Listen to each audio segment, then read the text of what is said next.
ॐ अज्ञानतिमिरन्दस्य ज्ञानञ्जनशलाकया चक्षुरुन्मिलितं येन तस्मै श्रीगुरुवे नमः। जय श्री कृष्ण चैतन्य प्रभु नित्यानंद श्री अद्वैत गदाधर शिवासदि गौर भक्तवृंद। हरे कृष्णा कृष्ण कृष्ण हरे हरे, हरे राम राम राम हरे हरे। हरे कृष्णा एंड वेलकम। भगवत गीता कर रहे हैं 4th चैप्टर 40th श्लोका।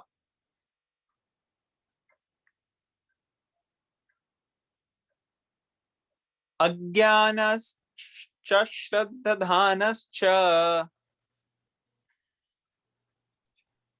अज्ञानश्च श्रद्धधानश्च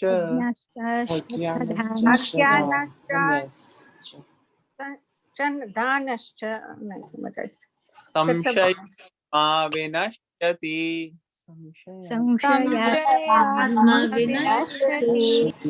अयं लोकोऽस्ति न परो नायं लोको न परो नासुखं संपन्नः।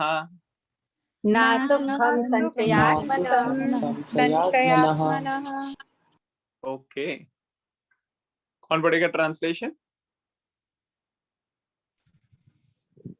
Hare Krishna, I can read.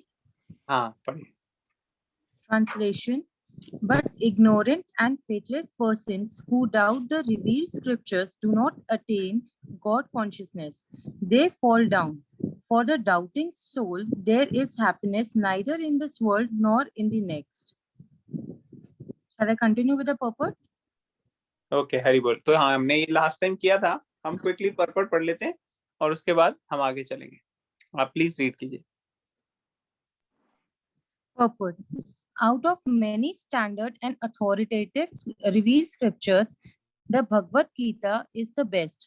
Persons who are almost like animals have no faith in or knowledge of the standard revealed scriptures. And some, even though they have knowledge of or can cite passages from the revealed scriptures, have actually no faith in these words. And even though others may have faith in scriptures like Bhagavad Gita, they do not believe in or worship the personality of Godhead Sri Krishna. Such persons cannot have any standing in Krishna consciousness. They fall down. Out of all the above mentioned persons, those who have no faith and are always doubtful make no progress at all. Men without faith in God and Him no good in this world nor in the next. For them, there is no happiness whatsoever. One show principle scriptures with faith and thereby these to the platform of knowledge. Only this knowledge help one become to the transcendental platform, spiritual understanding. In doubtful persons have no whatever in spiritual aspiration. One should therefore follow in the footsteps of the great acharyas who are in disciplined succession. Hare Krishna, thank you for reading. तो थोड़ा Hare Krishna, Atul Bhaiya. हाँ, We have two people joining today. One is my friend Anjali and one is Bhavya's friend Cheshtha. अरे वाह। One Anjali, is my school, my college friend Cheshta and my friend Sambhav Gupta.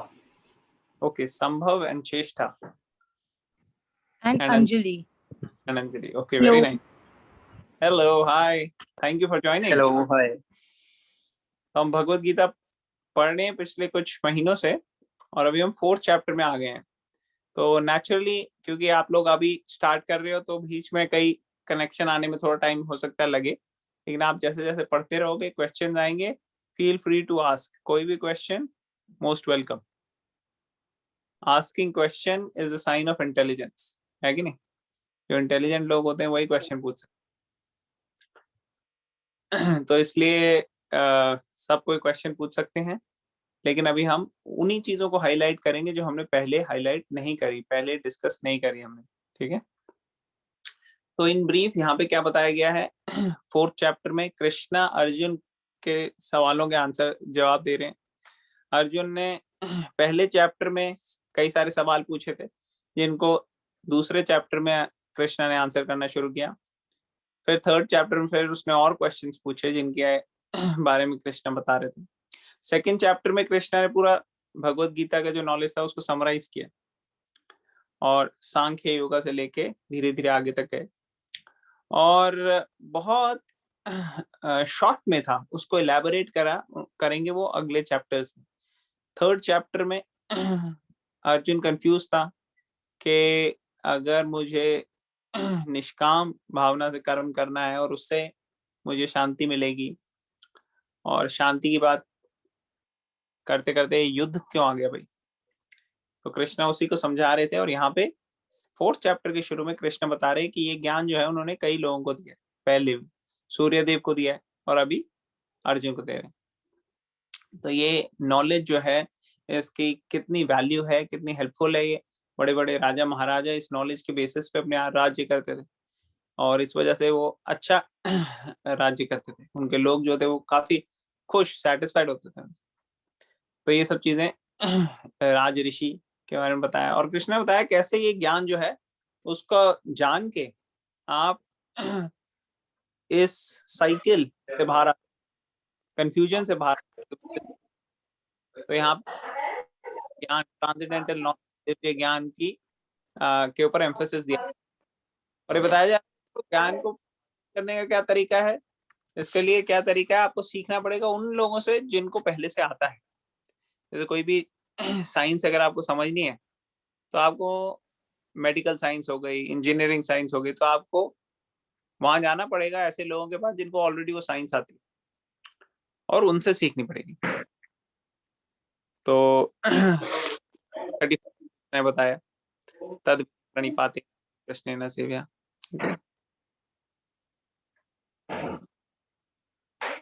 इसका mic mute, थोड़ी सी disturbance हो रही है। अगर किसी कोई कुछ बोलना चाहता है तो बोल सकते हैं, अदरवाइज अगर माइक म्यूट कर लेंगे तो थोड़ा बेटर है।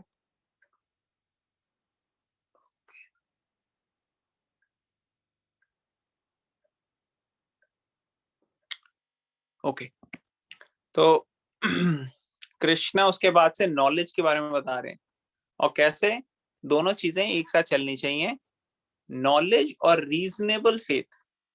जैसे हम पिछली बार भी डिस्कस कर रहे थे, एक calculated reasonable amount of faith लेके इंसान जब चलता है तो प्रोग्रेस करता है। जब आप हमने क्या क्या एग्जांपल लिए थे फेथ के, कैलकुलेटेड फेथ के, किसी को याद है? परसों डिस्कशन जब हुई थी हमारी पिछली कॉन्फ्रेंस कॉल में, हमने कहा था एक ब्लाइंड फेथ हो सकता है और एक रीजनेबल फेथ हो सकता है। ब्लाइंड फेथ तो हो गया कि जो किसी ने कुछ भी कहा हो आपने मान लिया बिना क्वेश्चन किए, बिना उसको समझे, बिना एनालाइज किए सिचुएशन को। और एक होता है रीजनेबल फेथ, कैलकुलेटेड फेथ। जो कैलकुलेटेड फेथ है वो तो हम अपने नॉर्मल लाइफ में हमेशा उसको लगाते हैं। कोई एग्जांपल दे सकता है कैलकुलेटेड फेथ कहाँ पे होता है? क्या डिस्कस किया था हमने?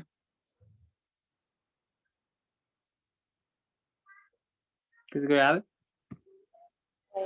हरे कृष्णा, हम जैसे कोई भी मन्नत वन्नत मांगते हैं कि हमारा ये काम हो जाए तो मैं ये करूंगा। नहीं, वो तो जो एथीस्ट हैं वो कहेंगे ये तो आपने कैलकुलेटेड फेथ का है। कैलकुलेटेड फेथ का एग्जांपल हमने दिया था जब हमने कहा था कि कोई फ्लाइट की आपने टिकट बुक करी, आपको वो कागज का टुकड़ा मिल गया या कोई ऑनलाइन रिसिप्ट मिल गई, तो आप फेथ रखते हो कि इसकी वैल्यू है कि हाँ भाई मेरे को टिकट मिलके मैं प्लेन में जाके बैठ जाऊंगा, मेरे को अलाउ कर देंगे अंदर जाने। तो ये फेथ होता है। आप जो फ्लाइट में बैठते हो आपको फेथ होता है कि ये फ्लाइट सीधी तरीके से लैंड कर जाएगी।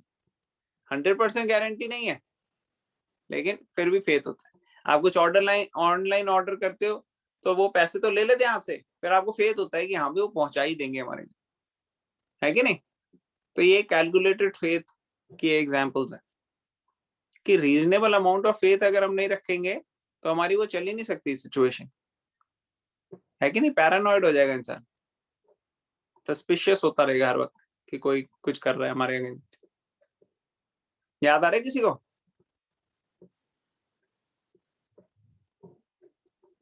Yes, no, maybe. हाँ जी, आपने बताया था, याद आ गया। जैसे आप होटल में जाते हो, अब होटल में जाते हो आप, वहां पे आपको नहीं पता किसने क्या बनाया, आप ये फेथ रखते हो कि हाँ भाई ये चीजें सही तरह से साफ सुथरी जगह पे ही बनाई हुई होंगी। कोई गारंटी नहीं है कि नहीं?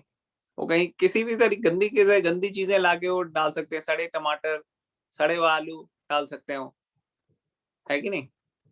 हो सकता है उन्होंने हाथ भी साफ नहीं किए हो बाथरूम जाने के बाद, क्या पता होता है कि नहीं? जोक्स अपार्ट, बट कहने का मतलब ये है, अब नहीं जाके खा पाएंगे स्पेशली इंडिया में आने के बाद तो हम मत बोले। कहने का मतलब है इंसान को फेथ रहता है कि हाँ भाई जो मैं खा रहा हूँ उसमें नहीं होगा कुछ गलत। तो ये एक लोगों का जो है फेथ है। अब इसको ये नहीं पता मुझे ये कैलकुलेटेड फेथ में आएगा या ये ब्लाइंड फेथ में आएगा, लेकिन लोग जनरली सोचते हैं, एज्यूम करते हैं कि ये कैलकुलेटेड फेथ है कि नहीं? तो ये देखना जरूरी है हमारी लाइफ में कि अगर हम एक रीजनेबल, और हर एक के लिए वो थोड़ा सा अलग हो सकता है, थोड़ा रीजनेबल फेथ का थ्रेशोल्ड, लेकिन एक रीजनेबल फेथ लगा के ही इंसान चलता है। जब आप डॉक्टर के पास जाते हो, आप ये अज्यूम करते हो, अगर आपको थोड़ा सा फेथ है डॉक्टर पे, तो आप अज्यूम करते हो कि हाँ वो आपके लिए सही कर रहा है। जिनको फेथ नहीं है वो नहीं करते, वो उनको लगता है नहीं हमें नहीं जाना। तो ऐसे हर एक के लिए वो रीजनेबल फेथ अलग हो सकता है, बट पॉइंट ये है कि हर व्यक्ति का एक रीजनेबल अमाउंट ऑफ फेथ होता है। अब ब्लाइंड फेथ की कैटेगरी में वो चीजें आ जाती हैं जो एक्चुअली जो सुपरस्टिशियस बिलीव्स होते हैं, जिनके बारे में कोई लॉजिक नहीं है, कोई बेसिस नहीं है, और फिर भी लोग वो करते हैं,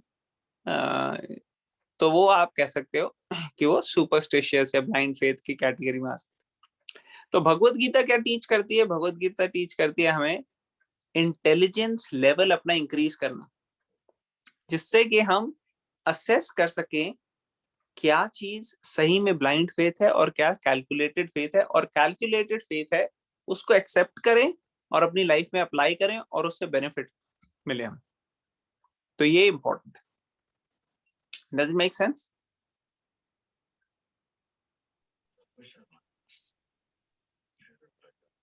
समझ में आ रहा है सबको जो पॉइंट यहाँ पर? यस। हम रीजनेबल फेथ, अगर हम रीजनेबल फेथ नहीं रखेंगे तो हमारी प्रोग्रेस अच्छी नहीं होगी स्पिरिचुअल लाइफ में भी, और मटेरियल लाइफ में भी हमारा आगे काम ही नहीं बनेगा। अच्छा, अब हमने जब ये एग्जांपल्स लिए थे तो हमने ये भी डिस्कस किया था कि स्क्रिप्चर्स में कई सारी चीजें ऐसी दी हुई हैं जो ह्यूमनली पॉसिबल नहीं है पता करनी इतनी इजीली, स्पेशली जब लिखे गई थी कई सारे शास्त्र आज से हजारों साल पहले, या इवन 200-300-500 साल पहले भी अगर आप देखो तो लोगों को इन चीजों के बारे में कोई आइडिया नहीं था। कई सारी डिस्कवरीज तो हुई हैं पिछले कुछ 100 साल के अंदर, तो या 150 साल के अंदर।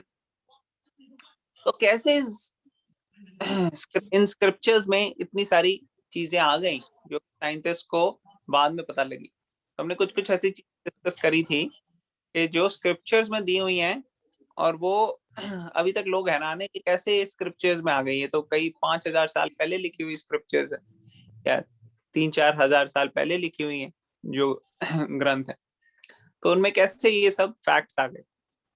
कोई एग्जांपल दे सकता है कौन कौन सी ऐसी चीजें हमने डिस्कस की थी? कौन सी ऐसी शास्त्रों में चीजें दी गई हैं जो मॉडर्न साइंस को अभी पिछले 100 साल में डिस्कवर हुई हैं, या 200-300 साल में हुई हैं, और इन्होंने हजारों साल पहले ये डिस्कवरी हो चुकी थी, ये हरे कृष्णा। लिखी गई थी। हाँ बताइए, कविता बोल रही है, कविता बोल रहा। हाँ जी, आपने एग्जांपल दिया था जैसे चाइल्ड इन द वूम का कि वो किस हाँ, मंथ पे कितना तो मैंने बताया था कि थर्ड कैंटो श्रीमद् भागवतम में ये दिया गया है कि कैसे बच्चा जब गर्भ में होता है, वूम में होता है, तो कब उसका हार्ट डेवलप होता है, कब उसकी हार्ट बीट आती है, कब उसके हाथ पैर डेवलप होते हैं, कभी उसकी हेयरिंग मैच्योर होती है। ये सारी की सारी चीजें जो श्रीमद् भागवतम में दी हुई हैं 5000 साल पहले लिखी हुई बुक में, वो बिल्कुल एग्जैक्टली मैच करती है एम्ब्रियोलॉजी से। और ना बल्कि सिर्फ मैच करती है मगर उसको अभी एक्सीड करती है। कई चीजें वो ऐसी बताती हैं शास्त्रों में जो अभी तक साइंटिस्ट, मेडिकल साइंस कवर नहीं कर पाए, और इवन वो थॉट बताती है कि क्या चल रही है। तो it goes further in depth, कि सिर्फ ये नहीं बता रही कि कौन से बॉडी पार्ट्स कब डेवलप हो रहे हैं, बट और आगे जाके ये बता रही है कि कैसे ब्रेन के अंदर सोच रहा है बच्चा, गोज बियॉन्ड दैट। तो ये एक एग्जांपल है। और क्या एग्जांपल था? प्रभु जी, भागवतम में क्रिएशन के बारे में बताया है, जैसे हाउ इट स्टार्टेड, और यूनिवर्सेस के बारे में भी। There like multiple universes which scientist. शास्त्रों में Yes, and Earth is round, उसके भूगोल का आपने दिया था। Yes correct. तो ये तो में इन सब में ये दिया हुआ है कैसे ये जो धरती है ये एक्चुअली गोल है, इसलिए उसका नाम ही भूगोल था। ऐसे बिल्कुल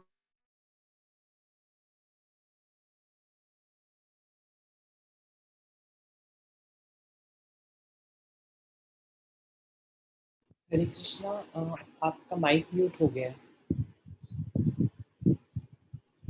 अतुल तो म्यूट पे हो। अब आवाज आ रही है? हाँ जी।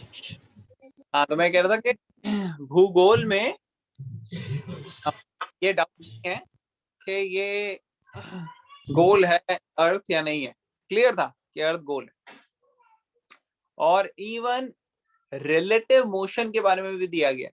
रिलेटिव मोशन आप लोगों ने पढ़ा हो? किसने फिजिक्स में याद है किसी को पढ़ा हुआ रिलेटिव मोशन? पता है किसी को? यहाँ कोई फिजिक्स का स्टूडेंट?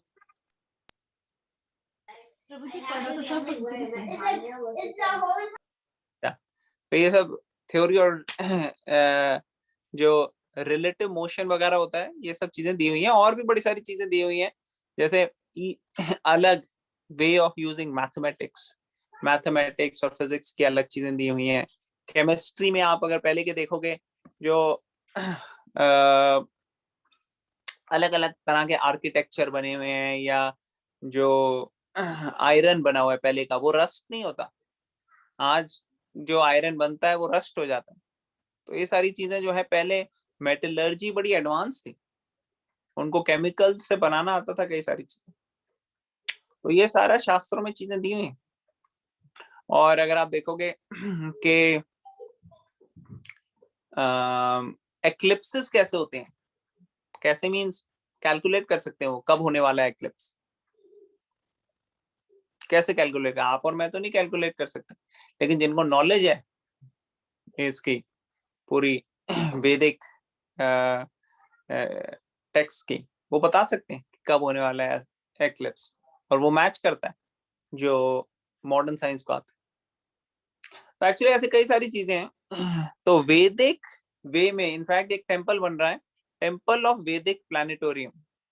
ये बंगाल में बन रहा है, और ये वर्ल्ड का one of the biggest Hindu temple होगा, one of the biggest Hindu temple होगा। और इसमें पूरा डिस्प्ले किया जाएगा कि कैसा स्ट्रक्चर है यूनिवर्स का अकॉर्डिंग टू द स्क्रिप्चर्स। वेदों के हिसाब से कैसे है, और कैसे ये इक्लिप्सेस होते हैं, कैसे सन और मून सीजन होते हैं अलग अलग, डे और नाइट कैसे होता है, ये सारी चीजें एक्सप्लेन की जाएंगी। तो ये सब स्क्रिप्चर्स के बेसिस पे है, और सारे कोटेशंस होंगे वहां पे, बताया जाएगा कौन से स्क्रिप्चर में कहाँ कैसे क्या दिया गया। तो इसलिए स्क्रिप्चर्स पे फेथ करना is calculated faith, it is not blind faith. जो जिनको पता नहीं होता कि क्या है नॉलेज, वो क्या करते हैं, वो सोचते हैं ब्लाइंड फेथ, मगर एक्चुअली वो फूलिश लोग हैं, उनको पता नहीं है, वो they are not in knowledge, उन्होंने पढ़ा नहीं, उन्होंने रीड नहीं करा, उनको ट्रेनिंग नहीं मिली। जिनको प्रॉपर ट्रेनिंग मिलेगी उन्हीं को साइंस पता होगी। जैसे अगर मान लो कोई मेडिकल साइंस को नहीं जानता तो वो सोच सकता है कि अरे ये तो डॉक्टर सब लूटते हैं, लेकिन जिसको ट्रेनिंग है उसको पता लग सकता है कि अच्छा देखो कितनी ज्यादा वास्ट होती है, डेप्थ होती है। उसी तरह से कोई व्यक्ति है, वो पहली बार अगर सेल फोन को देखे और सेल फोन में देखे कि अरे वीडियोस आ रहे हैं, क्या अजीब है, ये कैसे, इसके अंदर लड़की कैसे चली गई, लड़का कैसे चला गया, ये तो उसको नहीं समझ में आएगा कि ऐसे एक्चुअली इसके पीछे पूरी साइंस। तो उसी तरह से जो मूर्ख व्यक्ति होते हैं वो समझ नहीं पाते, लेकिन जो इंटेलिजेंट होते हैं वो देखते हैं, कनेक्शन बिठाते हैं कि भाई देखो स्क्रिप्चर्स इतनी सारी चीजें कह रही हैं हमें। तो इसमें इसलिए ऑब्वियस है कि जो स्क्रिप्चर्स में लिखा है वो टोटली बोगस या नॉनसेंस नहीं है, उसमें काफी सारे हिडन ज्यूल्स हैं। और जो उन लोगों को बाहर ला के, एक तरह से जैसे होता है ना अलग अलग फॉर्मूले होते हैं, उनको आप ला के उसको ट्रांसलेट करके अपनी उसमें लगाओगे तो आपको बेनिफिट हो जाएगा अपने काम में, प्रोफेशन में, डेली लाइफ में। तो ये करती है स्क्रिप्चर्स। तो इसलिए स्क्रिप्चर्स में फेथ रखना बहुत ज्यादा हेल्पफुल है। ऑलराइट, तो अब यहाँ पे हम स्टॉप करते हैं इस श्लोका में। किसी का कोई क्वेश्चन, कमेंट या पॉइंट? ये हमने पहले एक्चुअली लास्ट वीक डिस्कस किया है कपल ऑफ डेज अगो, तो इसलिए हम इसमें और एलैबोरेट नहीं करेंगे आज। लेकिन अगर क्वेश्चन है तो हम वो ले सकते हैं, खासकर आज कुछ नए लोगों ने भी ज्वाइन किया है, तो if anybody has questions we can take. Okay great, तो किसी का कोई क्वेश्चन नहीं है, हम आगे चलते हैं। और आप लोग पुरानी वीडियोस देख सकते हैं, पुरानी वीडियोस काफी सारी अपलोड हो गई हैं, जो 2-4 बची हैं वो भी मैं अपलोड कर दूंगा।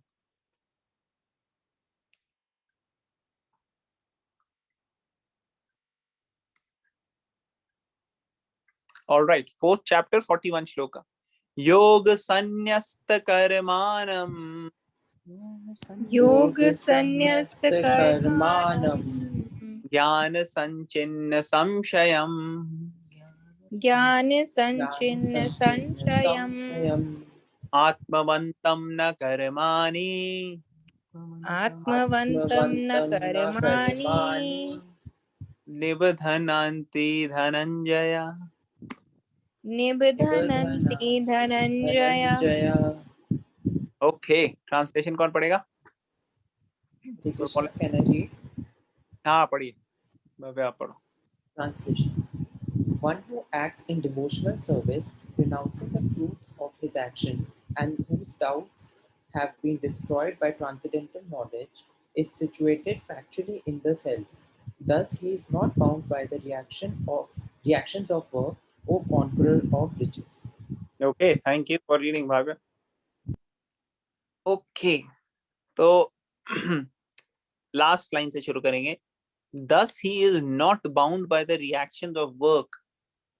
तो ये bound by reactions of work का क्या मतलब है?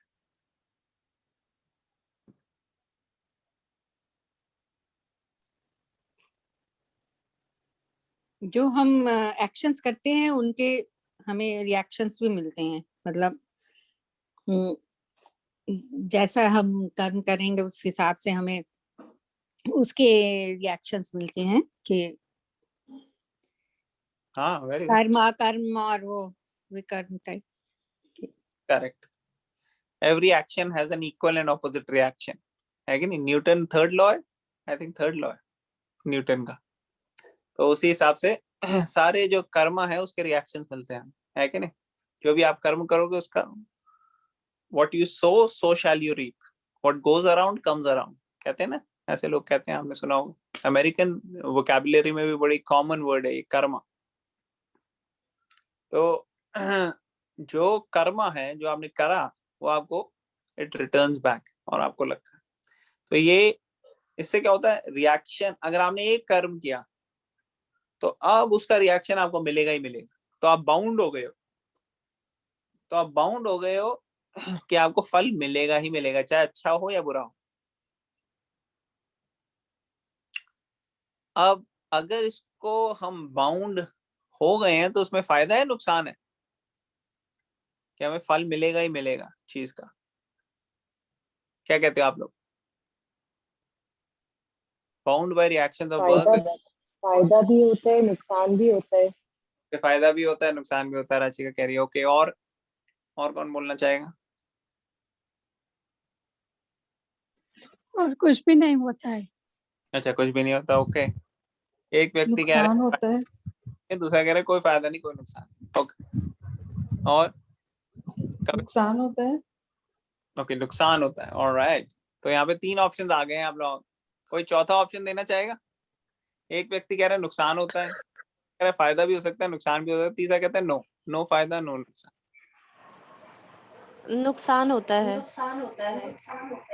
Okay, So one is not impacted by the results of the work. कोई impact नहीं होगा if one is in the devotional service.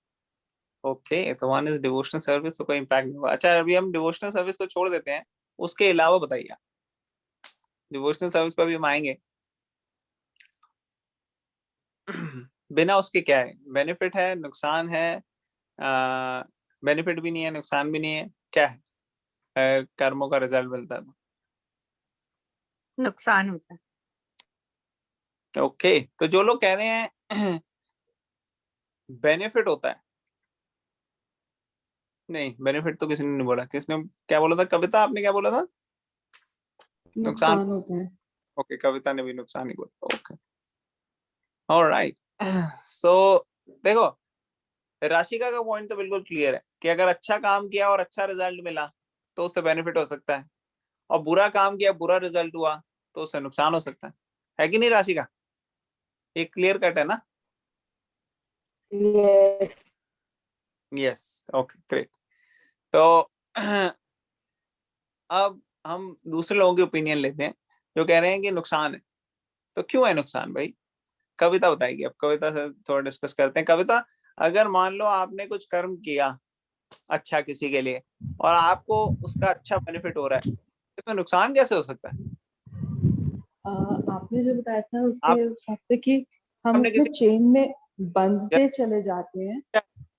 कोई गरीब है व्यक्ति, उसको आपने खाना खिला दिया या आपने उसको कपड़े दे दिए, कंबल दे दिया, तो उससे आपको थोड़ी से फ्यूचर में आप जब भूखे होगे आपको कोई खाना दे देगा, या आप जो अगर आपके पास तन ढकने के लिए कपड़े ना हो तो आपको मिल जाएगा कभी फ्यूचर में। तो इसका नुकसान कैसे? एक्चुअली उसका हमें कर्म लगेगा तो हम इसी जन्म मृत्यु में ही बंधे रहेंगे, उसका फायदा लेने के लिए दोबारा बॉर्न होंगे। एंड वो जो एक वैकुंठा प्लैनेट में और जो स्पिरिचुअल लाइफ होती है वो हमारी फिर वो हट जाती है उसकी वजह से। Very good, excellent. 3 times Hari बोल फॉर कविता। हरि बोल। हरी बोल, हरी बोल, हरी हरी बोल। हरि बोल, हरि बोल। तो सबसे बड़ा नुकसान ये है कि आपको दोबारा से आना पड़ेगा जेल में। ये जो मटेरियल वर्ल्ड है, ये मटेरियल वर्ल्ड के अंदर हम साइकिल में फंसे हुए हैं। एक बॉडी के बाद हमें दूसरी बॉडी मिलती है। जैसे हमने पहले भी डिस्कस किया है कि हम ये शरीर नहीं है, हम आत्मा है एक्चुअली। आत्मा means that who I am, मैं वो हूं कॉन्शियसनेस का सोर्स। तो ये जो आत्मा है उसकी कोई जेंडर नहीं होता, उसकी कोई बॉडी नहीं होती, उसका कोई मटेरियल चीजें नहीं होती है। सेकंड चैप्टर में हम सब डिस्कस कर चुके हैं।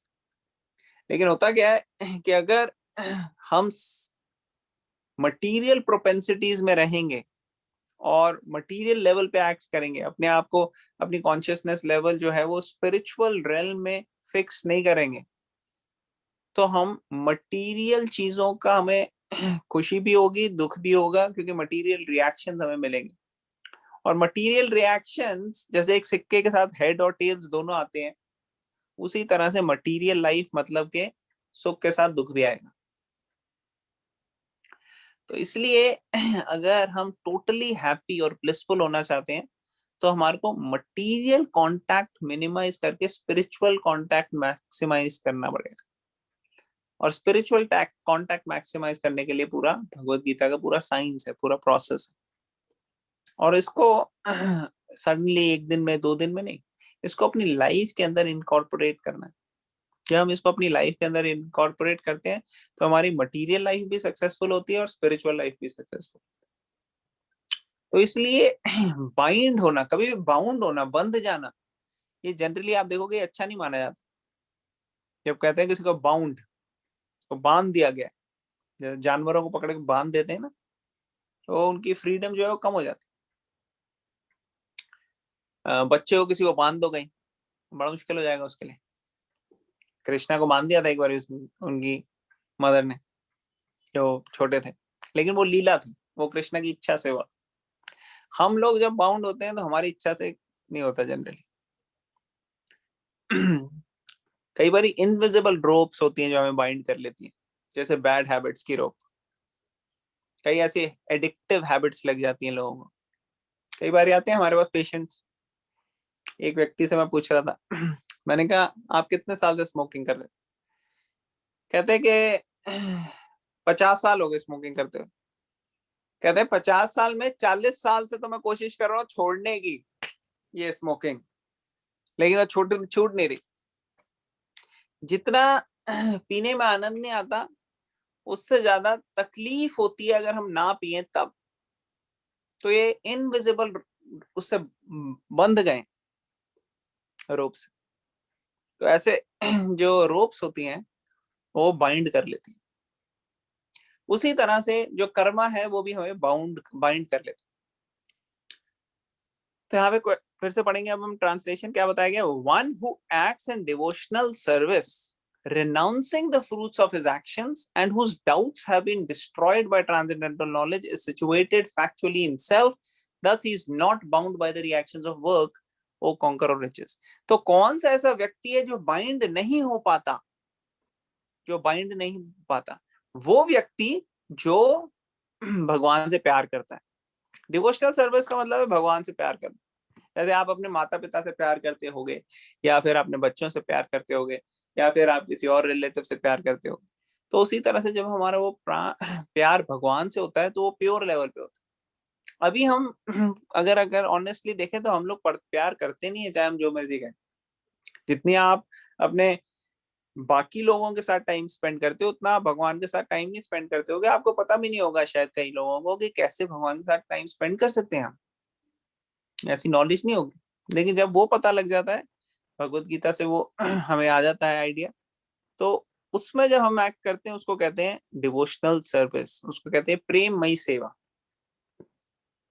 सिर्फ डिवोशन जो है उसका कोई मतलब समझ में नहीं आता हम लोगों को, तो इसलिए यहाँ बताया गया डिवोशनल सर्विस मींस भगवान से प्रेम की भावना से जब सेवा की जाती है अपने कार्य, चाहे आप स्टूडेंट हो, अगर आप अपनी स्टडीज कर रहे हो ये फोकस करके कि कैसे स्टडीज को भगवान की सेवा में लगाना है, तो वो बन जाती है डिवोशनल सर्विस। अगर आप प्रोफेशनल हो, आप प्रोफेशनल वर्क में आप लगे और आपके पास पूरा गेम प्लान है कि कैसे आप इस पर्टिकुलर वे से आप भगवान की सेवा में इसको लगाओगे, तो फिर सही। लोगों को जनरली आइडिया नहीं होता। लोग सोचते हैं कि हम करेंगे अपना काम, एक सक्सेसफुल करियर हमारा होगा, और वो सक्सेसफुल करियर से हमारे को पैसे आएंगे और हम उसको जैसे मन चाहा हमारा वैसे खर्चेंगे, बस यही है। और थोड़ा भगवान के कभी हफ्ते, महीने, 2 महीने, 6 महीने में एक बार मंदिर चले गए, वहां मत्था टेक लिया, नारियल अगरबत्ती कर ली, थोड़ा घर में अगरबत्ती कर ली और भगवान से मांग लिया जो मांगना है, ये हो गई बस डिवोशन। तो लोगों को इस चीज का पता नहीं है कि ये साइंस एक्चुअली है क्या और कितनी पावरफुल है, और कितनी ये दिस इज द टाइम जिसमें सबसे ज्यादा ये साइंस इज मोस्ट नीडेड। सबसे ज्यादा जरूरत इसकी आज के टाइम पे है, more than any other time. कई लोग कहते हैं अरे 2021 और भगवत गीता, ये क्या भगवत गीता में क्या पढ़ना है यार। वो ऐसे व्यक्ति हैं जो बेचारे, उनको कोई आइडिया नहीं है कि कितनी वैल्यूएबल चीज वो मिस कर रहे हैं। लेकिन आप लोग सब you are fortunate, you are intelligent, इसलिए आप लोग यहाँ पे आए और आज आपको भगवत गीता की नॉलेज मिल रही है। तो ये जो भगवत गीता है इसमें बताया जा रहा है, क्या बोल रहे हैं यहाँ पे, जो भक्तिमय भावना में डिवोशनल सर्विस में एक्ट करते हैं, वो अगर प्योर डिवोशनल होती है तो फल के ऊपर फोकस नहीं होता, भगवान से प्यार के ऊपर फोकस होता है। जैसे हमने कई बार एग्जांपल दिया है कि एक माता जो है वो अपने बच्चे की सेवा इसलिए नहीं करती क्योंकि बच्चे से, नया बच्चा पैदा हुआ है, ऐसा नहीं है कि बच्चे से उनको कोई पैसे मिलने वाले, इस भावना से नहीं कि मेरे को वो पैसे मिल, नहीं, वो प्यार की भावना है जिससे माँ सेवा कर रही है। ऐसी सेवा जब हम करते हैं भगवान के साथ, तो वो होती है सही मायने में प्रेम। अदरवाइज अगर आपने कोई किसी फल की इच्छा से भगवान को प्रार्थना किया तो वो तो बिजनेस हो गया कि हाँ भाई मैं आपको आ रहा हूँ अगरबत्ती चढ़ाने, ये करने, ये मेरा हो जाना चाहिए। लिस्ट के साथ जाते हैं हम अपनी, क्या अच्छे मार्क्स आ जाएं, अच्छी नौकरी लग जाए, अच्छी सेहत रहे सबकी, अच्छा, ये तो पूरी हमारी लिस्ट रेडी होती है कि ये चीजें पूरी हो जानी चाहिए बाय द टाइम हम नेक्स्ट टाइम आए। तो ये होती है mixed devotional service. Mixed means अभी हमारी बड़ी सारी इच्छाएं हैं, फ्रूट्स हैं, लेकिन जब हम प्रेम से भगवान की सेवा करते हैं कि और भगवान के ऊपर छोड़ देते हैं, तो भगवान एक्चुअली हमारे को कभी भी निराश नहीं होने देते। वो बड़े एडवांस लेवल की सेवा होती है। जैसे प्रहलाद महाराज, कई बार एग्जाम्पल देते हैं प्रहलाद का। प्रहलाद कैसा था? वो एक बालक था 5 साल का। उसने भगवान से ये नहीं कहा भगवान मुझे बचा लो, मेरे पिताजी मुझे मारने आ रहे हैं, नहीं, वो भगवान की सेवा में लगा हुआ था और भगवान उसको प्रोटेक्ट करते जा रहे थे, चाहे कोई भी सिचुएशन में उसको डाल दिया जाता, बचा लेते थे भगवान। पांडव जो थे महाभारत में, उनको कितनी भी सिचुएशन में डाला गया, कितनी गलत तरीके से ट्रीट किया, कितनी बारी मारने की कोशिश की, भगवान ने हर बारी उनको बचाया। इसलिए नहीं क्योंकि वो लोग जाके भगवान से मांग रहे थे, वो फोकस थे अपने धर्म का काम करने में और भगवान को याद करने में। तो ये फर्क आ जाता है जो प्योर लेवल पे होते हैं उनमें और ऑर्डिनरी व्यक्तियों में। लेकिन जो ऑर्डिनरी व्यक्ति हैं वो प्योर बन सकते हैं अगर भगवत गीता को फॉलो करके अपनी लाइफ में अप्लाई करें। तो यहाँ बताया कि अपने फल की इच्छा करे बगैर जब हम भगवान की सेवा में लगते हैं, प्रेममयी सेवा में, और हम ज्ञान अर्जित करते हैं। कौन सा ज्ञान? दिव्य ज्ञान। ये जो हम दिव्य ज्ञान भगवत गीता का ये अर्जित करते हैं, और अपने अंदर नेचुरली जो इंटेलिजेंट व्यक्ति होता है उसके अंदर डाउट्स आते हैं, वो अपने डाउट्स को नॉलेज के बलबूते पे पूरे के पूरे डाउट्स को किल कर देता है। ऐसा व्यक्ति जो है वो पूरी तरह से आत्म साक्षात्कार में स्थित होता है, सेल्फ रियलाइज्ड। ऐसा व्यक्ति जो है situated factually in the self, वो पूरी तरह से सेल्फ रियलाइज्ड हो जाता है, और ऐसे व्यक्ति को कर्म भी नहीं लग सकता, वो टोटली प्योर रहता है। तो हम पर्पट पढ़ेंगे। कौन पढ़ेगा पर्पट? कोई वॉलंटियर करेगा पढ़ने के लिए? I can read. हाँ, Go ahead, Mataji. Go ahead. Purport: one who follows the instruction of the Bhagavad Gita as it is imparted by the Lord, the personality of Godhead himself, becomes free from all doubts by the grace of transcendental knowledge. He, as part and parcel of the Lord in full Krishna consciousness, is already established in self-knowledge. As such, he is undoubtedly above bondage to action. Hari Bol.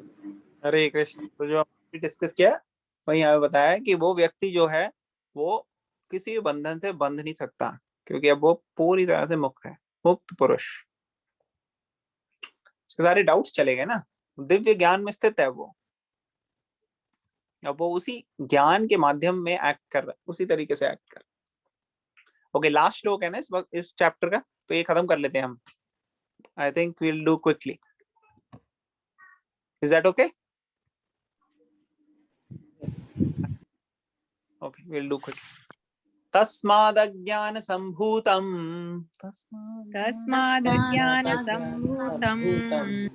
हृत्स्थं ज्ञानासिनात्मनः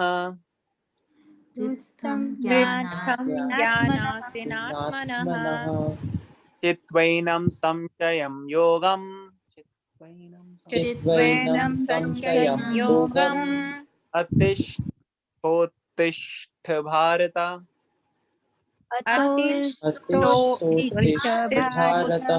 Bharat. Okay.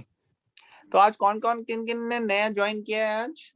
आपने बताया था भव्या और राशिका।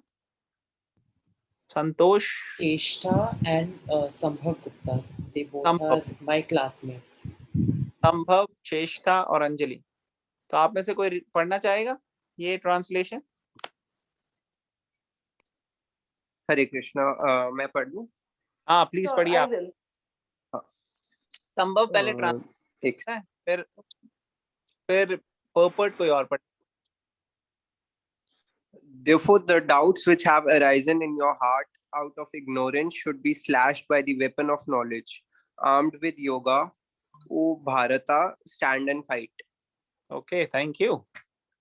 तो इसलिए भगवान उसको बता रहे हैं कि देखो, डाउट्स आना गलत चीज नहीं है। डाउट तो सबके, किसी के भी उसमें आ सकते हैं, लेकिन डाउट्स को हैंडल करना बड़ा जरूरी है। किस तरीके से हैंडल करोगे आप ज्ञान के शस्त्र से उसको बिल्कुल हटा दो। देखो भगवत गीता में 18 चैप्टर हैं। भगवान ने कहीं यहाँ पे ये अर्जुन को ऐसे नहीं बोला कि देखो दुर्योधन ने तुम्हारे साथ कितना बुरा सलूक किया था, उसने गैम्बलिंग मैच में भी ऐसे किया था, उसने तुम्हारे घर को आग लगाई थी, उसने ये नहीं। पूरी भगवत गीता में कृष्ण उसको इस तरीके से एक्सप्लेन कर रहे हैं जो किसी के लिए भी प्रैक्टिकल लाइफ में एप्लीकेबल है। अब देखो यहाँ पे कितने अच्छे से कृष्णा बता रहे हैं कि डाउट्स हम लोग सबको होते हैं। डाउट्स कई बार हमारे दिमाग में ये आता रहता है कि दोनों में से कौन सा रास्ता हम ले, ये करें या ये करें, हमेशा डाउट रहता है। तो क्या चाहिए उसके लिए? नॉलेज। और नॉलेज कई बार ही सिर्फ एनवायरनमेंट की या मटेरियल नॉलेज से काम नहीं बनता, स्पिरिचुअल नॉलेज बहुत जरूरी है।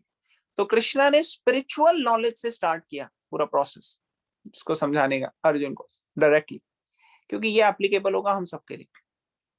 तो यही वो कह रहे हैं कृष्णा अर्जुन को कि आप किससे? योगा। योगा क्या होता है? योग होता है साइंस होती है जिससे हम सोल और सुपर सोल के बीच में कनेक्शन एस्टैब्लिश कर सके। ठीक है ना? कनेक्ट, योग मतलब होता है कनेक्ट करना। ओके तो अब हम ये और पर्पट पढ़ेंगे। कौन पढ़ेगा next पर्पट? I can read it. और Anjali you go ahead please. The yoga system instructed in this chapter is called the Sanatana Yoga, or eternal activity performed by the living entity. This yoga has two divisions of sacrificial action. One is called sacrifice of one's material possession, and the other is called knowledge of self, which is pure spiritual activity. If sacrifice of one's material possession is not noble for spiritual realization, then sacrifice becomes material. But one who performs such sacrifice with a spiritual objective or a devotional service makes a perfect sacrifice.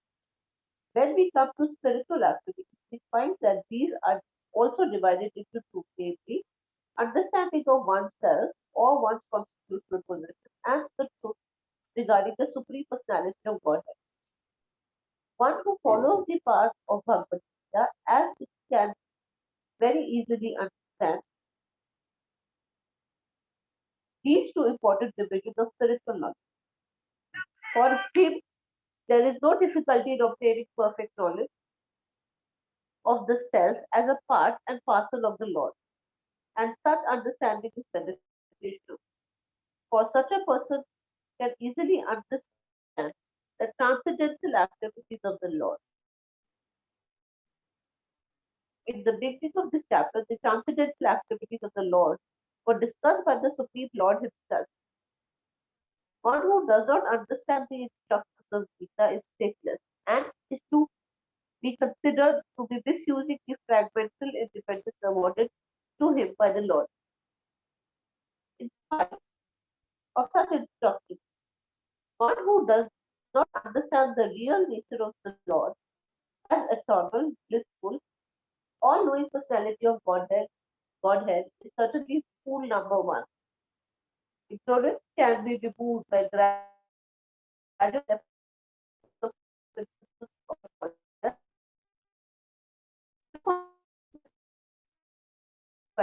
the demigod.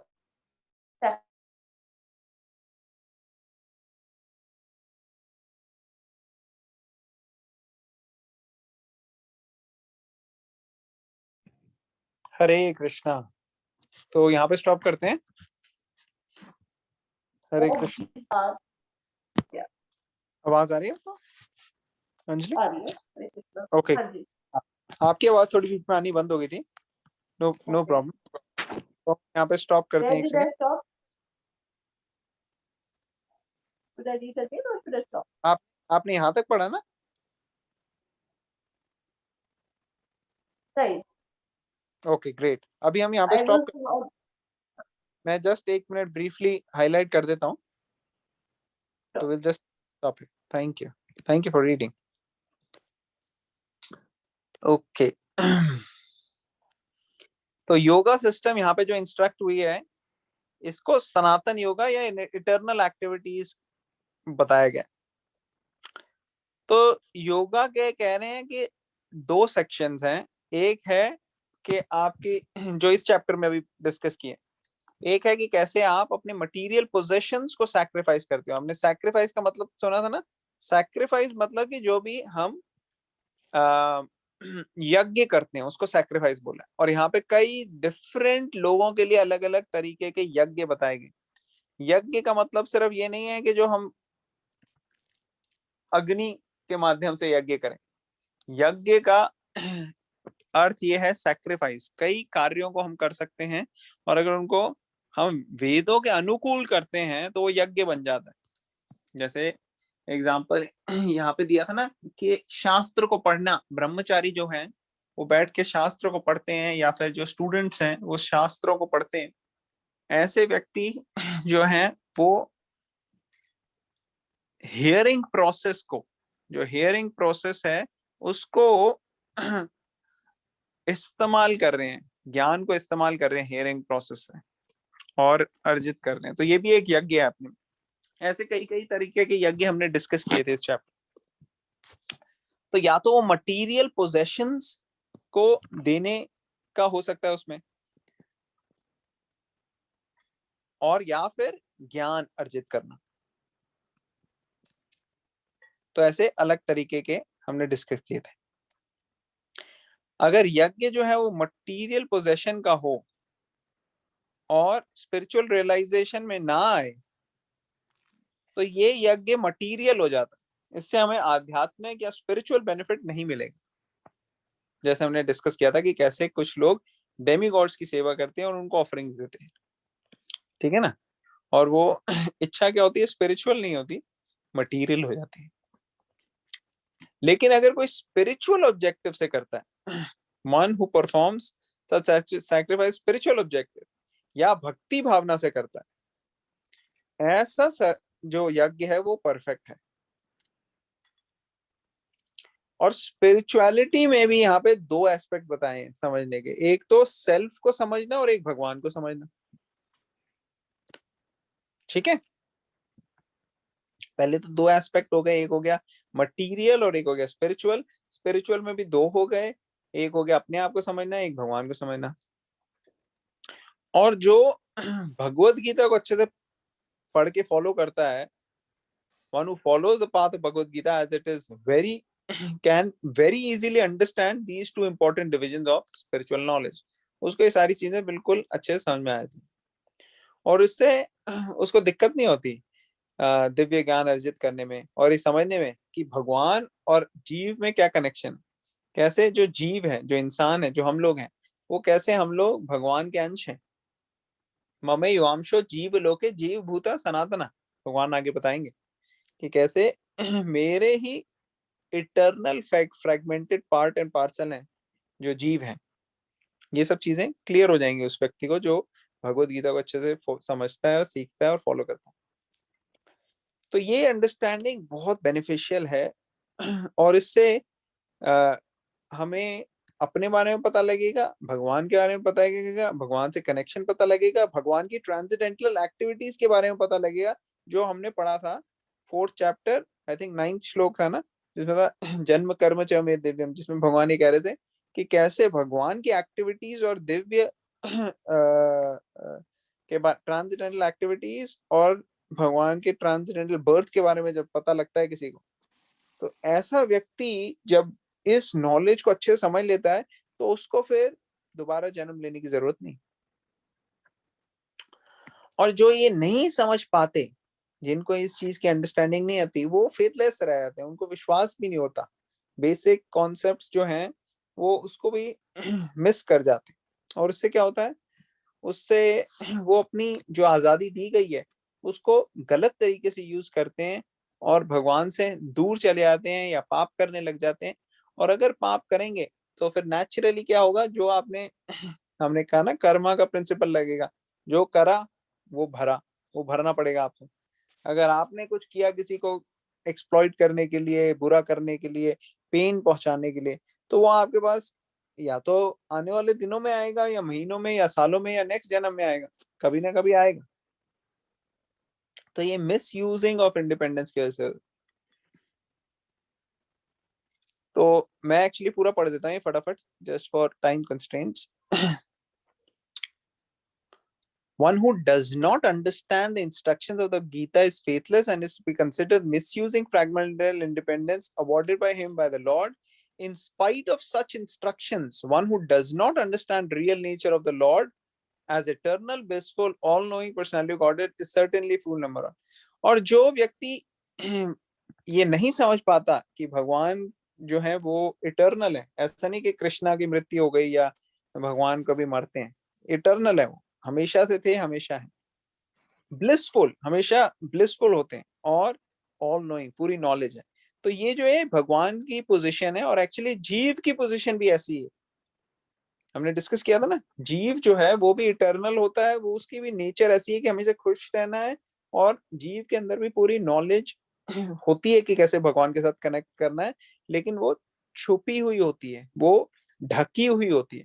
तो ये जो शास्त्र जहां पढ़ते हैं तो वो real knowledge बाहर आती है, और भगवान की भी इटर्नल ब्लिसफुल और नॉलेज वो है। लेकिन जो जो मूर्ख होते हैं वो इस चीज को समझ नहीं पाते, मगर बड़ा आसान है समझना, अगर हम धीरे धीरे एक्सेप्ट करें क्या, जो भगवत गीता में अंदर दिए हुए प्रिंसिपल्स ऑफ कृष्णा कॉन्शियसनेस, ये कृष्णा कॉन्शियसनेस के प्रिंसिपल्स को फॉलो करेंगे तो उससे हमारे लिए बड़ा आसान हो जाएगा, क्योंकि ये हर एक के अंदर सूक्ष्म डोरमेंट स्टेज में है, इसको अवेकन करना। ये कृष्णा कॉन्शियसनेस कोई बाहर से सिखाने वाली चीज नहीं है, ये सबके अंदर ऑलरेडी एग्जिस्ट करती है, इसको सिर्फ अवेकन करना है अलग अलग तरीके के प्रोसेस। ठीक है, यहाँ पे दिया हुआ है Krishna consciousness awaken by different types of sacrifices to demigod, sacrifice to Brahman, sacrifice to celibacy, in household life, in controlling the senses, in practice of mystic yoga, in penance, in foregoing material possessions, in studying the Vedas, and in partaking the social institution of Varnashrama dharma. All of these are known as sacrifice, and all of them are based on regulated action. तो ये सारे अलग अलग तरीके के कर्म जो हैं, ये अल्टीमेटली एक व्यक्ति को इस लेवल पे लाते हैं कि वो कृष्णा कॉन्शियस बन जाए। लेकिन ये अलग अलग मेथड करना बड़ा लॉन्ग भी हो सकता है। तो कृष्ण ये भी बताएंगे कि कैसे सही एसोसिएशन से और कैसे सही तरीके से सीख के आप इस प्रोसेस को स्पीड अप कर सकते, फास्ट कर सकते। Within all these activities, the important factor is self-realization. आत्म साक्षात्कार सबसे ज्यादा जरूरी है। One who seeks that objective is the real student of Bhagavad Gita, but one who doubts the authority of Krishna falls back. तो self realisation वाले व्यक्ति जो है वो सही मायने में खुश रह सकता है। मटेरियल चीजों से हम खुश नहीं रह सकते, जैसे हम पहले भी डिस्कस कर रहे थे कि हमारी अलग अलग स्टेजेस ऑफ लाइफ में ना, बचपन में क्या होता है, हमें लगता है हम पढ़ाई करेंगे, अच्छे नंबर आएंगे तो उससे हमारी लाइफ जो है वो अच्छी हो जाएगी। जैसे हमने पहले भी डिस्कस किया, बच्चों कहते हैं 10th अच्छे आ जाएंगे ना तो आपकी लाइफ बन जाएगी, 10th में अच्छे नंबर आ गए उनके, फिर कहते हैं नहीं अभी 10th से नहीं 12th करोगे तो अच्छी हो जाएगी लाइफ।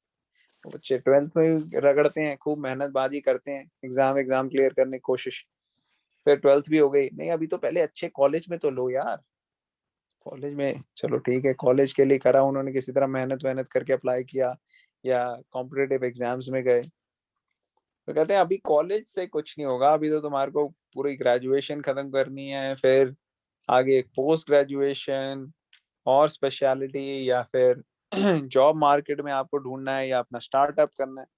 तो ऐसे क्या होता है, पोस्टपोन ही होते रहते हैं। आपके एक होता है ना carrot dangling in front of a donkey, वो वाली बात है कि लगता है कि अच्छा हम एक दो स्टेप और लेगा, डोंकी को लगता है तो मेरे को ये कैरेट मिल जाएगी जो सामने लगी हुई है, वो मिलती नहीं। तो इस तरह से इंसान को कभी खुशी नहीं आती, क्योंकि मटेरियल लेवल पे खुशी आ नहीं सकती। जिनके पास मिलियंस हैं उनको 10 मिलियन चाहिए, जिसके पास 10 है उसको 100 चाहिए, जिसके 100 है उसको बिलियन चाहिए। तो ऐसे पोस्टपोन होती रहती है। जो जिन मल्टी बिलियनियर है उनको ये लगता है अरे हाँ हमारा कहीं सीट ना छिन जाए, मैं टॉप 10 में नहीं हूँ, मैं टॉप नंबर 1 पे नहीं हूँ। तो ऐसे कई सारी चीजें हैं जिसकी वजह से एक्चुअली जो सेटिस्फैक्शन, ब्लिस और हैप्पीनेस है वो ऐसे लोगों को मिलना मुश्किल हो जाता है। लेकिन अगर स्पिरिचुअल लाइफ को कोई एक्सेप्ट करता है, भगवत गीता को फॉलो करता है, सेल्फ रियलाइज हो जाता है, तो वो एक स्टेट ऑफ ब्लिसफुलनेस में रह पाता है। One who seeks that objective is the real student of Bhagavad Gita, but one who doubts the authority of Krishna falls by. अब भगवत गीता पढ़ने वालों के अलग अलग भी मोटिव हो सकते हैं। किसी का मोटिव होगा अच्छा मैं भगवत गीता पढ़ूंगा, उससे मेरे को लाइफ के प्रिंसिपल्स आ जाएंगे, फिर मैं अपने लाइफ में और एफिशिएंट और अच्छा स्टूडेंट बन जाऊंगा और अच्छा, हाँ वो भी होता है। किसी का ये हो सकता है कि हम भगवत गीता पढ़ के भ्रमण के अंदर मर्ज कर सकते हैं, वैसे वाले भी लोग होते हैं। लेकिन जो अल्टीमेट गोल होता है भगवत गीता पढ़ने वाले का, जो सही मायने में सारी चीजों का बेनिफिट उसको मिलेगा, जो एक्चुअली अल्टीमेटली इस गोल के तरफ जा रहा है कि मुझे सेल्फ रियलाइज बनना है, मुझे पूरी तरह से जो प्रोपेंसिटीज है मेरी उनको प्योर करना है। मटीरियल लेवल में पुशिंग्स और पुलिंग्स में lust, greed, anger, envy, pride, illusion, ये सारी की सारी जो फोर्सेस हैं ये मुझे जो ड्रैग कर रही हैं, इनके कंट्रोल से बचना है और इनको कंट्रोल करना है। ऐसा व्यक्ति बहुत रेयर होता है, और जिसका ये गोल होता है वो सही मायने में सीरियस स्टूडेंट होता है भगवत गीता। तो one is therefore advise to study Bhagavad Gita और एनी अदर स्क्रिप्चर अंडर, इसलिए क्या करना पड़ता है, हमें एक व्यक्ति से सीखना चाहिए जिसको ऑलरेडी आता है, और ऐसे व्यक्ति के पास हमारे को क्वेश्चंस पूछने चाहिए और डिस्कस करके सीखना चाहिए ताकि हमें ट्रेन हो। तो जब हम पूछते हैं, सरेंडर करते हैं भगवान को, सेवा करते हैं, तो सारी चीजें क्लियर होती जाती हैं। A bona fide spiritual master is in disciplic succession from time eternal, and he does not deviate at all from the instructions of the Supreme Lord, as they were imparted millions of years ago to the Sun God, from whom instructions of Bhagavad Gita have come down to the earthly kingdom. One should therefore follow the path of Bhagavad Gita as it is expressed in the Gita itself, and beware of self-interested people after personal aggrandizement who deviate from the actual path. तो इसलिए एक bonafide spiritual master के पास जाना चाहिए और उससे सीखना चाहिए जिन्होंने खुद अपने गुरु से सीखा है, और बोनाफाइड स्पिरिट परंपरा में है वो। और ऐसे व्यक्ति जो हैं वो पूरी तरह से स्थित होते हैं सही ज्ञान में, और वही आपको दे सकते हैं। और ऐसा ज्ञान ही सूर्य देव को भी दिया था millions of years ago Krishna ने, और धीरे धीरे वो डिसिप्लिक सक्सेशन में चल रहा था। और ऐसे लोगों से हमें बचना चाहिए जो सेल्फ इंटरेस्टेड पीपल हैं पर्सनल एग्रैंडाइजमेंट के लिए। इसका मतलब क्या होता है, इसका मतलब ये होता है कि जो अपने आप को पॉपुलर बनाना चाहते हैं या अपने आप को प्रमोट करते हैं।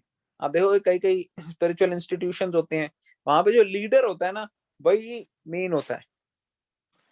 वो कोई भगवत गीता के बारे में नहीं डिस्कस करते, कई उसके बारे में नहीं रहते, वो इधर उधर की बातें करते हैं लोगों को थोड़ी सी इंटेलेक्चुअल किक देने के लिए, लेकिन वो सही मायने में एक्चुअली भगवत गीता या स्क्रिप्चर्स का नॉलेज या डिस्कशन नहीं करते। तो ऐसे लोग जो है वो कई बार बड़ी पॉपुलर हो जाते हैं, और कई लोग ऐसे हैं जो ऐसे में से वो अपनी एक ग्रैंडाइजमेंट करने के लिए करते हैं, उनको कई बार उन्हीं को भगवान बोलते हैं उनके फॉलोअर्स, तो डेविएट कर जाते हैं एक्चुअल पाथ से। ये एक्चुअल पाथ नहीं है, भगवत गीता में ऐसी चीजें जो है ना उनको encourage नहीं किया गया।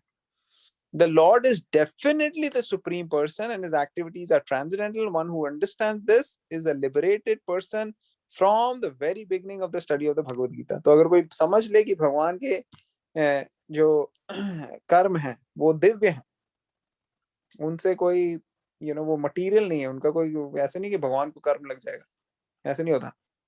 जो ये समझते हैं वो भगवत गीता के शुरू में ही पढ़ने में ही, वेरी बिगनिंग में ही, स्टेजेस में, they can actually come close to the platform of liberation and even get liberated. All right, so thus end the Bhaktivedanta purport of the 4th chapter of Srimad Bhagavad Gita in the matter of transcendental knowledge. Sorry, आज थोड़ा ज्यादा time लग गया, but I wanted to complete this chapter. अगर किसी का कोई question, comment या कोई पॉइंट है तो हम वो ले सकते हैं। When I was reading some of this lecture, I came across this one sentence. Since we were discussing karma, it says that in Karma Cafe, there is no menu. You get what you deserve. And I kind of like that. So I was just going to share that with you. Wow, very nice. Thank you. That is very nice. There is no menu, you get what you deserve. बिल्कुल ठीक है। तो deserve कैसे होता है? वो एक menu actually आप बना सकते हो अपने कर्मों के हिसाब से। जैसे जैसे आप कर्म करोगे उस हिसाब से आपका तैयार हो जाएगा फ्यूचर डेस्टिनी। लेकिन कर्मा करना आपका चॉइस है, उसके बाद रिजल्ट्स मिलना वो आपके हाथ में नहीं, वो तो जो आना है वो आएगा। वेरी नाइस कोट माता, थैंक यू। ओके, तो हम कंक्लूड करें आज का। Okay Prabhu ji. Okay, thank you everyone. तो हमने 4th चैप्टर खत्म कर लिया है। अब हम 1 वीक देंगे सबको 4th चैप्टर अच्छे से पढ़ने के लिए। पढ़ के आप लोग जब रेडी हो गए तो हम कहूट क्विज करेंगे। तो कब कर सकते हैं हम कहूट क्विज? 1 वीक देता हूं मैं आपको। Is that okay? Bhagavad Gita की जय। श्रील प्रभुपाद जय। हरे